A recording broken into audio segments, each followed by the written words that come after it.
할렐루야. 계속되는 한파, 아주 혹한의 날씨가 아주 맹위를 떨치고 있습니다. 오늘도 올 겨울 들어서 가장 춥다고 그래요. 그런데도 추위를 마다하지 않고 주의 전에 나와 예배하는 여러분들을 주님이 기뻐하시고 주님이 사랑하시고 주님이 축복해 주실 줄로 믿습니다.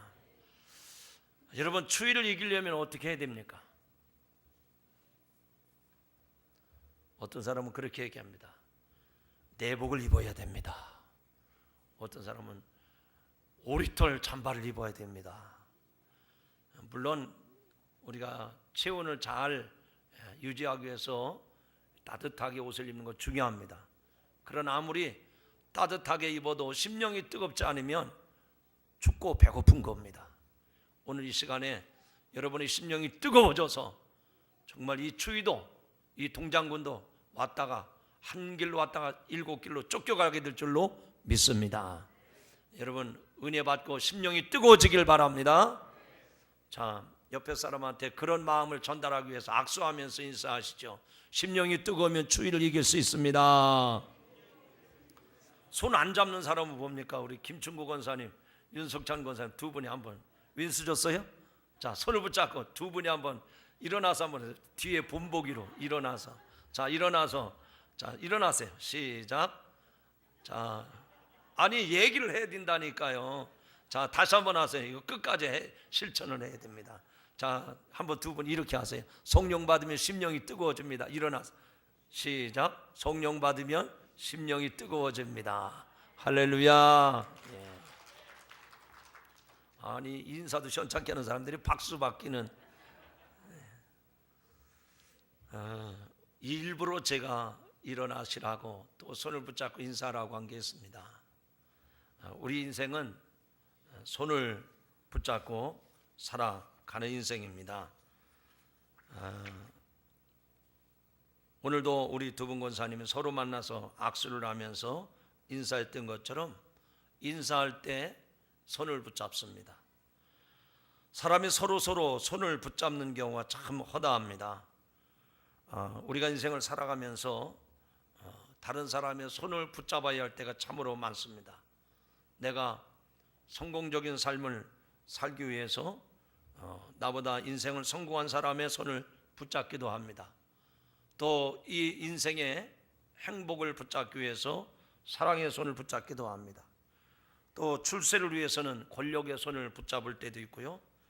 우리가 우리의 삶을 유지하기 위해서 사업가의 손을 붙잡기도 합니다. 또 사랑하는 친구의 손을 붙잡는 우정의 손길도 있습니다. 그러나 이러한 손을 잡아서 잘 되면 좋지만 안 될 수도 있다는 얘기입니다. 사랑하려고 잡았지만 오히려 불행하게 되는 경우도 있고요. 잘 되려고 했지만 오히려 잘못된 악수가 될 수도 있습니다. 영광을 위해서 잡았지만 오히려 세상 앞에 부끄러움을 당하는 일들이 얼마든지 있습니다. 성경에도 그런 사건들이 많이 나옵니다. 출애굽한 이스라엘 백성들이 그들을 이끈 모세의 손과 손보다 원망과 불평을 일삼았던 고라의 손을 붙잡았던 일들이 있습니다. 또 가나안을 정탐하고 돌아온 정탐꾼 가운데 부정적이고 또 소극적이었던 10명의 정탐꾼의 손을 붙잡았던 사람들도 있었습니다. 여러분, 그들은 어떻게 되었습니까?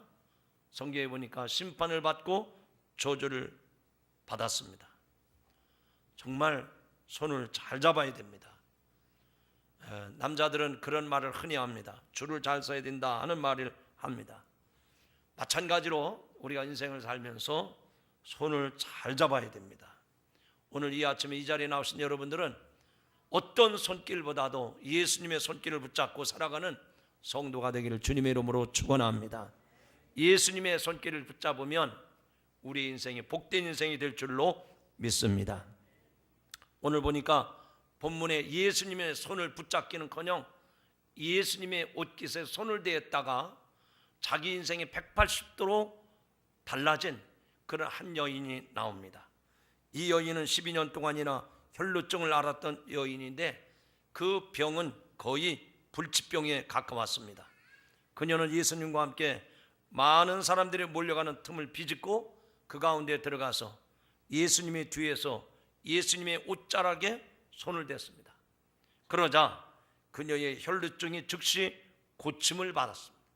더 놀라운 것은 그 순간 예수님이 돌아보시면서 여러 사람들을 향해서 말씀하시기를 내 몸에 손을 댄 자가 누구냐라고 묻습니다. 모두가 그렇게 한 사람이 없다고 대답을 하자 성질 급했던 베드로가 앞으로 나와서 설명을 합니다. 예수님, 지금 사람들이 너무 많이 몰렸기 때문에 이 사람들로 인해서 떠밀려서 그렇게 된 것이지 누가 일부러 예수님의 몸에 손을 대지 않았습니다 라고 말하는 겁니다. 그렇지만 예수님은 분명히 의도적으로 손을 댄 자가 있다 그렇게 말씀을 하시면서 당신에게서 능력이 나간 것을 보아 확실하다고 말씀을 합니다. 그 순간 혈루증이 치료됐던 여인이 더 이상 숨길 수가 없다는 것을 깨닫고 한편으로는 무서워하면서도 사람들 틈에서 빠져나가 예수님께 그간의 자초지정을 상세하게 말씀을 드립니다. 그러자 예수님은 여인에게 이렇게 말씀하십니다. 딸아, 네 믿음이 너를 구원하였으니 평안히 가라. 할렐루야. 네 믿음이 너를 구원하였으니 평안히 가라. 성도 여러분, 오늘 이 아침에 예수님의 손을 붙잡지도 아니하고 예수님의 옷깃에 손을 대었던 이 여인이 자신의 비참한 인생이 이렇게 하루아침에 바뀌어지는 그런 놀라운 축복을 경험한 것은 무슨 이유였을까요? 그 여인이 어떤 믿음이 있었기 때문에 예수님의 말씀처럼 자기를 구원할 수가 있었을까요?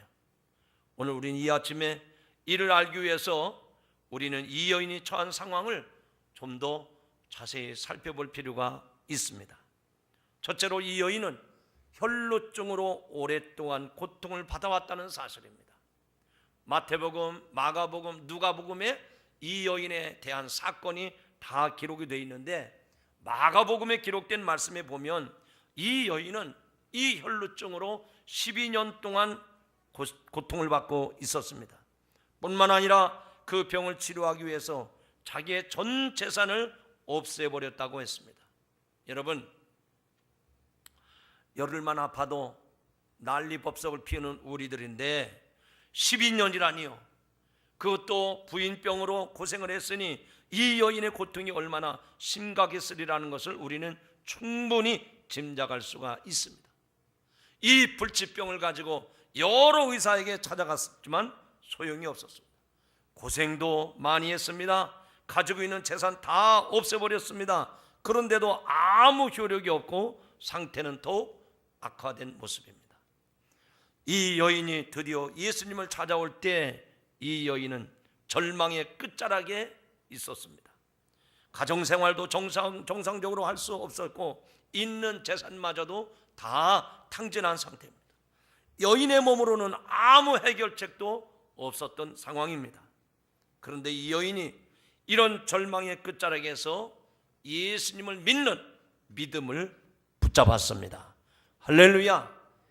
사랑하는 성도 여러분, 오늘 저와 여러분에도 이 세상을 살아가면서 힘들고 어렵고 고통스럽고 아픔과 절망이 우리 앞에 찾아온다 하더라도 낙심하지 말고 이 여인처럼 주님을 붙잡는 믿음이 있기를 주님의 이름으로 축원합니다. 그렇게 되기를 소원하는 마음으로 옆 사람에게 낙심하지 말고 믿음을 가집시다. 시작. 지금은 여러분들이 아무 어려움이 없는 것 같아요. 있어도 여러분의 능력으로, 여러분의 힘으로 그것을 다 헤쳐나갈 것 같습니다. 그러나 이 여인처럼 완전히 인생이 폐인이 되고 재산 다 날아가고 이제는 도저히 해결될 방법이 없을 그때에 이 믿음은, 이 여인은 자신의 인생을 포기하지 아니하고 예수님을 찾아왔습니다. 그리고 예수님을 찾는 그 믿음 가운데, 예수님을 사모하는 그 믿음 가운데 자기 인생의 문제를 해결해 냈던 것입니다. 이 여인이 경험한 그러한 절망의 사건들을 좋아할 사람은 아무도 없습니다. 누구나 다 그런 어려움들을 피하고 싶어 합니다. 그러나 그런 절망적인 경험은 우리에게 참된 신앙을 선물로 줍니다. 우리가 그런 기회를 잘 사용하기만 하면 얼마든지 우리 인생도 멋지게 세워질 수 있다는 말씀입니다. 우리가 인생을 살아가면서 어쩔 수 없이 여러 시련과 아픔들 혹은 절망의 사건들을 만나게 되는데, 그것이 우리에게 하나님을 향한 참된 신앙의 기회가 될 수 있다는 사실을 잊지 마시기 바랍니다. 그렇다면 우리가 구원을 얻기 위해서는 일부러라도 절망적인 사건 속에 빠져들어가야 될까요? 일부러 인생의 화를 자초해야 될까요? 그렇지는 않습니다. 하지만 우리의 모든 인생 설계가 내가 계획한 대로 착착 진행된다 하더라도 그것이 과연 우리에게 무슨 의미가 있는 걸까? 우리는 우리 인생에 대해서 냉철한 그런 마음으로 우리 인생을 돌아봐야 될 줄로 믿습니다. 철학자들은 이런 인간의 현실을 이렇게 말하고 있습니다. 인간의 삶을 다음과 같이 비유로 말하고 있습니다. 어떤 나그네가 길을 가다가 우물에 빠졌습니다. 그래서 죽을 줄 알았는데 다행히 중간에 뻗어온 나무까지 간신히 매달려 살 수가 있었습니다. 정신을 차리고 아래를 쳐다보니까 그 우물 밑에는 독사들이 입을 벌리면서 날름거리고 있었습니다. 이제 힘을 얻어서 그 우물에서 살아나야 되겠다, 위로 나가야 되겠다. 그리고 위를 쳐다보니까 위에서는 크게 눈을 뜨고 호랑이가 입을 벌리고 있습니다. 이 나그네는 아래로 내려갈 수도 없고 위로 올라갈 수 없는 이런 절망적인 상황 속에서 한숨 돌리고 그 우물 안에 뻗어 있는 나뭇가지에 핀 꽃에서 꿀이 뚝뚝 떨어지는 걸 보고 힘이 소진됐기 때문에 그 꿀을 입에 빨아먹고 한숨을 돌리고 있는데, 아뿔싸 생쥐들이 그 나뭇가지를 갉아먹고 있었습니다. 이게 우리 인생이라는 얘기입니다. 우리 곁에는 항상 절망의 그림자가 따라다니고 있다는 얘기입니다. 그것을 우리는 별로 의식하지 못하고 있을 뿐입니다. 살아가다가 만나는 어려운 일은 물론이고 어느 누구 가릴 것 없이 인생의 위기와 절망과 죽음에 노출되어 있는 것입니다. 우리에게 참된 생명을 약속하신 하나님을 향한 믿음이 없다고 하면 바울의 고백처럼 우리의 삶은 그야말로 절망적인 것뿐입니다. 인생이란 다 그런 거지 별 수 있나?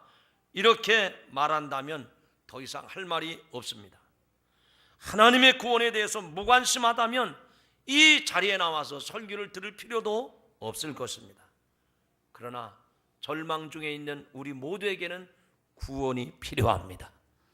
오늘 저와 여러분에게 모두에게 다 구원이 꼭 필요한 존재인 줄로 믿습니다. 우리가 이 아침에 이 현실을 인정하고, 하나님, 내가 주님이 필요합니다. 내게 하나님이 필요합니다. 내게 이런 아픔과 고통과 좌절과 절망 가운데 있는데 나를 구원하실 이는 살아계신 하나님, 나를 위해서 십자가에 돌아가신 예수님밖에 없습니다. 구원의 필요성을 여러분이 느끼는 이 아침이 되기를 주님의 이름으로 축원합니다. 오늘 본문에 나오는 혈루증 여인도 그런 인생이었습니다. 그러나 그는 절망으로 끝난 것이 아니라 예수님에게 찾아왔어요. 예수님에게 구원을 요청했다는 얘기입니다. 두 번째 내용을 우리가 살펴볼 수 있습니다. 이렇게 혈루증으로 고통 가운데 빠져있던 이 여인은 오직 하나의 희망을 안고 예수님 곁으로 다가왔습니다. 그녀는 아마 소문으로 예수님에 대한 이야기를 들었을 것입니다. 아니, 어쩌면 예수님의 설교를 직접 들었을지도 모릅니다. 그녀는 본문 앞에 나오는 야이로의 집으로 몰려가는 예수님의 일행을 발견하고 용기를 내서 그 무리 안으로 끼어들었을 것입니다. 그녀는 누가 볼까 염려하면서 예수님의 뒤로 가서 슬그머니 부끄러운 손을 내밀어서 예수님의 옷깃에 손을 댔습니다. 그러자 그 즉시로 12년 동안 지긋지긋 앓았던 혈루증이 깨끗하게 치료된 것입니다. 성도 여러분, 이 여인의 모습 속에서 이 여인의 믿음은 어떤 믿음이었습니까? 이 여인의 자세는 어떤 자세였습니까? 한마디로 말해서 여인은 겸손한 믿음을 가졌습니다. 자기 자신을 낮추는 자세였습니다. 정말 남모르게 눈물 흘리는 숱한 세월 가운데 내가 의를 내세울 건 아무것도 없다고, 내가 사람들 앞에 내세울 만한 것이, 자랑할 만한 것이 아무것도 없다고 자기 자신을 낮추는 겸손한 모습으로 아무도 모르는 사이에 예수님의 뒤에 와서 예수님의 겉옷에 손깃을 댔을 때 그 병이 감쪽같이 말라진 줄로 믿습니다. 웬만했으면 12년 동안 병을 앓았기 때문에 체면이고 뭐고 가릴 것 없이 예수님 앞에 나와서 소리 지르면서 넙죽 엎드려가지고 절하면서 살려달라고 아우성을 칠 법한데, 이 여자는 대단히 조심스럽게, 그리고 아무도 눈치채지 못하게 예수님에게 왔습니다. 누가 나의 몸에 손을 대었느냐는 예수님의 질문을 받고서도 선뜻 나서지 못했던 여인이었습니다. 나중에서야 할 수 없이 두려워하면서 자기 자신을 정말 낮추는 마음으로 예수님 앞에 나아가 이야기했습니다. 여러분, 우리는 신앙생활을 하면서 우리가 주님을 믿고 하나님을 믿는 믿음에 대해서 오해하는 경우들이 참 많습니다. 뻔뻔스러움을 믿음이라고 생각한다 하는 말입니다. 하나님을 믿는 사람들은 부끄러움도 모르고 사람 눈치 안 보고 무조건 예수 이름으로 돌진하는 거라고 생각하는 사람들이 많습니다. 예수님의 비유 말씀 가운데 불의한 재판장을 설득한 어떤 과부에 대한 이야기가 있습니다. 그래서 예수님은 이 비유를 앞세워서 적극적인 사고방식을 기독교 신앙이라고 생각하면 안 된다고 말씀을 하십니다. 그게 심해서 자기를 앞세우는 방향으로 나가는 경우들이 우리의 신앙생활 가운데 허다합니다. 예컨대 지하철이나 역전에서 큰 소리로 예수 믿고 천당 가라고 외치는 걸 믿음의 용기라고 생각한다면 문제가 아닐 수 없습니다. 주위 사람들이 불편한데도 불구하고 교회에서 야밤에 큰 소리로 기도한다거나 남이 곤히 자고 있는 시간에 찬송가를 크게 틀어놓는 행위는 결코 아름다운 것이 아닙니다. 믿음은 그렇게 자기를 드러내는 것이 아니라 이 여인처럼 감추는 것입니다. 누룩처럼 있는지 없는지도 모르는 순간에 주위를 변화시키는 힘이 바로 복음이요 믿음이요 신앙의 힘인 줄로 믿습니다. 혈루증 여인의 이 모습을 보고 오늘 우리는 믿음이 무엇인지를 배워야 할 필요성이 있다는 말입니다. 믿음을 가진 자는 자기 자신이 부족하다는 사실을 점점 깨닫게 됩니다. 그리고 도저히 자기를 드러낼 자신이 없어 점점 더 겸손해지게 되는 겁니다. 우리는 조금만 마음이 뜨거운 경험을 하게 되면 자기 혼자 세상을 다 구원해낼 것처럼 용감한 투사처럼 말과 행동을 서슴지 않습니다. 교만과 용기는 구별이 되어야 됩니다. 진정한 믿음은 어떤 것입니까? 이 혈루증 여인의 모습을 통해서 발견할 수 있듯이 자기를 드러내고 큰소리치고 아우성치는 것이 아니라 자기를 낮추는, 자기를 비우는 겸손한 모습인 줄로 믿습니다. 세 번째로 오늘 말씀을 통해서 깨닫게 되는 것은 예수님이 이 여인에게 네 믿음이 너를 구원했다고 말씀을 하십니다.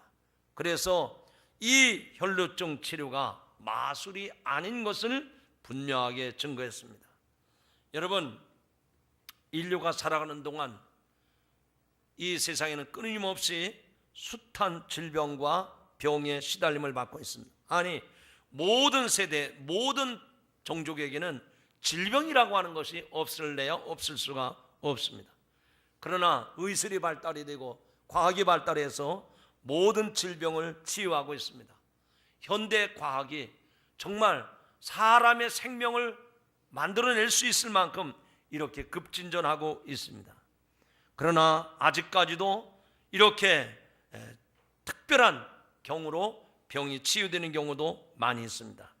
그것이 기독교 신앙뿐만 아니라 지금도 기독교 신앙이 아닌 이 세상의 모든 종교들 가운데 병을 치료하는 일들이 있습니다. 지금도 무당들이 병을 고쳐주겠다고 떠들고 유혹하는 일들이 얼마나 많습니까? 마술이나 사이비에서 말하는 그 치유는 단순한 치유입니다. 그가 얼마나 윤리적으로 사는가에 대해서는 묻지 않습니다. 그들의 치유는 일종의 마술적인 행위인 것입니다. 복음서에서 나타나는 예수님의 치유는 예수님과의 인격적인 만남이요 전인적인 치유인 줄로 믿습니다.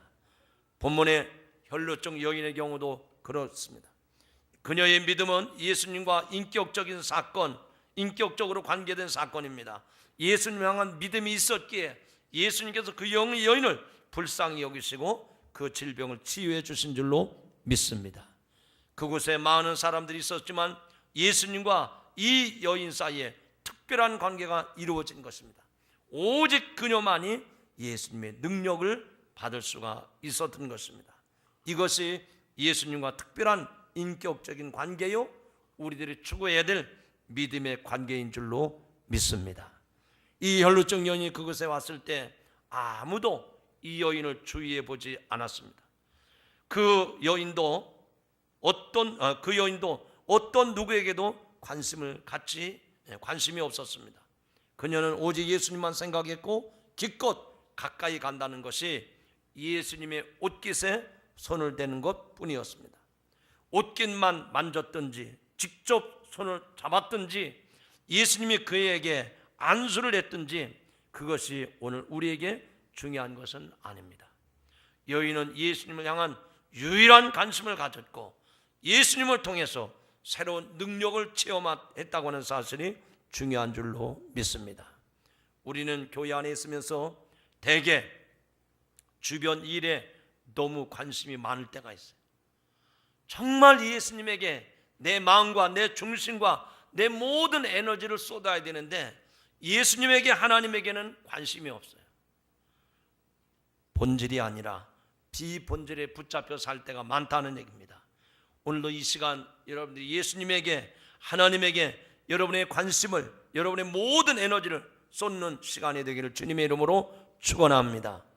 예수님이 나에게 어떤 분인지 예수님이 나에게 있어서 어떤 의미가 있는가 생각하는 것이 아니라 교회에 오면 오늘 누가 나왔나 안 왔나, 오늘 성가대에서 누가 특송을 했나 안 했나, 누가 회장이 됐나, 또 누가 무슨 말을 했나, 여기에 많은 사람들이 관심을 갖고 오늘 하나님이 나에게 주신 말씀이 무엇일까? 오늘 혈루증 여인의 질병을 고쳤다고 했는데 그렇다면 나에게 있어서 예수님은 어떤 분인가? 여기에 마음과 여기에 관심을 쏟아야 되는데 오늘 점심 메뉴가 뭐지? 오늘 오전 예배 드리고 오후에는 어디 백화점 쇼핑을 갈까? 누구를 만나서 커피를 마실까? 여러분, 우리들의 관심, 정말 우리가 하나님의 백성이라면 우리가 어디에 관심을 갖고 어디에 초점을 맞춰야 되는지 이 시간 이 혈루증의 여인의 모습을 통해서 여러분의 모습을 발견할 수 있기를 주님의 이름으로 축원합니다. 이 여인의 모습을 통해서 보면 사람들이 많이 모인 곳이기 때문에 그런 일에 관심을 완전히 끄고 살아갈 수는 없겠지만 이 여인은 예수님에 대해서 집중을 했습니다. 예수님에 대해서 모든 관심을 가졌어요. 다른 복음서에 보면 뭐라고 말씀을 했습니까? 내가 예수님의 옷깃에 손을 대기만 하도 내가 나을 줄 믿습니다. 이런 관심, 이런 열정, 이런 것이 여러분에게 있어지기를 주님의 이름으로 축원합니다. 오직 예수님을 향해서 마음을 쏟으시기를 주님의 이름으로 축원합니다. 오직 예수님에 대해서 관심을 갖는 여러분들이 되시기를 주님의 이름으로 축원합니다. 너희는 먼저 그의 나라와 그의 의를 구하라. 그리하면 이 모든 것을 너희에게 더하시리라 말씀을 하셨습니다. 여러분, 예수님의 산상수훈 가운데 나오는 이 말씀의 핵심은 무엇일까요? 우리가 신앙생활 한다고 교회를 드나들고 우리가 직장생활하고 가정생활하는데 정말 우리의 관심은 하나님에게 있는 것이 아니라 세상에 관심을 두고 있는 거예요. 나의 마음이 교회에 둬야 되는데, 오직 주님을 가까이 해야 되는데 엄한 곳에 우리의 마음이 가 있으니 사탄이 좋아할 수밖에 없고 마귀가 춤을 출 수밖에 없다는 얘기입니다. 오늘 이 혈루증 여인의 모습을 통해서 이 혈루증 여인과 나의 모습이 같다면 얼마나 좋겠습니까? 나도 이 혈루증 여인처럼 오직 주님에게만, 오직 하나님에게만 나의 마음을 드리고 나의 관심을 드리고 내 모든 것을 집중할 수 있기를 주님의 이름으로 축원합니다. 오직 예수님 향해서만 마음을 쏟았던 이 혈루증 여인처럼 저와 여러분, 그분이 나에게 어떤 분인지, 그분이 나에게 오늘 무슨 말씀을 하시는지, 그분이 나에게 있어서, 내 인생에 있어서 어떤 위치이고 그분이 나에게 어떤 존재인지를 다시 한번 점검하고 발견하는 시간이 되기를 주님의 이름으로 축원합니다. 이제 말씀을 맺습니다. 여러분, 이 혈루증 여인을 향해서 예수님이 하신 말씀은 무엇입니까? 따라 네 믿음이 너를 구원하였으니 평안히 가라. 크게 한번 따라 합시다. 평안히 가라. 다시 한번 크게 하시죠. 평안히 가라. 여러분, 이 여인이 예수님에게 찾아올 때는 두려운 마음이 있었을 겁니다. 사람들에게 눈치를 보았을 겁니다. 얼마나 염려가 됐겠습니까? 얼마나 기가 꺾였겠습니까? 그런데 예수님은 자기 뒤에 와서 옷깃에 손을 댔던 그 여자를 알아보시고 예수님은 한마디 딱 말씀을 하셨습니다. 내 믿음이 너를 구원하였으니 평안히 가라. 할렐루야. 여러분, 구원의 주체는 예수님이지만 이 여인에게 주님에 대한 관심, 주님께 대한 의지하는 그런 믿음이 있었기 때문에 내 믿음이 너를 구원했다고 말씀을 합니다. 그리고 보너스로 평안히 가라는 겁니다. 여러분, 우리가 예수님을 통해서 구원을 받게 되면 우리의 심령이 평안해지는 줄로 믿습니다. 정말 우리가 구원받은 백성으로 살아가면 우리의 가정이 평안한 천국의 가정이 될 줄로 믿습니다. 근자에 뉴스에서 계속 나오는 소식이 무엇입니까? 정말 굿뉴스가 아니라 얼마나 이 세상이 비참한 세상인지, 제 속으로 낳은 자식을 무참히 살해해서 버리는 아버지 엄마가 있지 않았습니까? 8개월밖에 되지 아니한 아이를 귀찮다고 집어던져가지고 뇌사 아래에서 죽게 했지 않았습니까? 이게 정말 행복한 가정입니까? 아니, 여러분들은, 여러분의 가정은, 여러분의 일터는 어떻습니까? 우리가 주님과 상관없이 살아가는 세상은 아무리 환경과 여건이 아름답고 훌륭하다 하더라도 천국이 될 수가 없습니다. 그러나 예수님을 나의 주님으로, 그리고 하나님을 나의 아버지로 하나님께 가까이 하면 하나님께서 우리에게 복 주신다고 약속했으니 이 혈루증 여인처럼 여러분의 가정에서부터 주님께 대한 관심을 기울이고 주님께 더 가까이 나가시기를 주님의 이름으로 축원합니다. 이 여인은 예수님을 사모하는 마음이 있었어요. 예수님을 붙잡고자 하는, 의지하는 마음이 있었습니다. 주님을 신뢰하는 마음이 있었습니다. 누구에게 입을 벌려서 소리치지 못하던, 정말 예수님에게 와서 옷깃만이라도 만지면 내가 살겠다, 그런 심령으로 찾아왔을 때 그 순간 예수님의 몸에서 능력이 나간 줄 아시고, 사랑하는 딸아, 내 믿음이 너를 구원했으니 평안히 가라. 사랑하는 성도 여러분, 여러분의 믿음을 통해서 구원받는 성도가 되시기를 주의 이름으로 축원합니다. 구원받을 뿐만 아니라 여러분의 삶에 기쁨과 행복과 평안이 넘쳐나기를 주님의 이름으로 축원합니다. 구원이라는 게 뭡니까? 어떤 특별한 세계에 들어가는 게 구원입니까? 정말 우리가 미국 가서 살고 싶은데 비자 받아가지고 미국 들어가는 게 구원입니까? 구원이라고 하는 그런 게 아니란 말이죠. 내가 초가삼간을 산다고 할지라도, 아골골짝 빈들 같은 곳에 거할지라도 주님이 나와 함께 하시고 그 주님 때문에 내가 평안을 누린다고 하면 그 심령은 구원받은 심령이 된 줄로 믿습니다. 성도 여러분, 지난 한 주간을 돌아보시기 바랍니다. 여러분의 마음속에 불안함이 있었습니까? 걱정스러운 일이 있었습니까? 염려되는 일들이 있었습니까? 아픔이 있었습니까? 눈물 나는 일이 있었습니까? 밤잠을 이루지 못하며 고민했던 적이 있었습니까?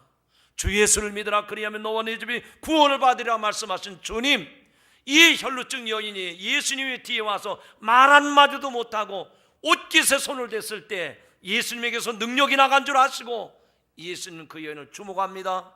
사랑하는 딸아, 네 믿음이 너를 구원했으니 평안히 가라. 할렐루야.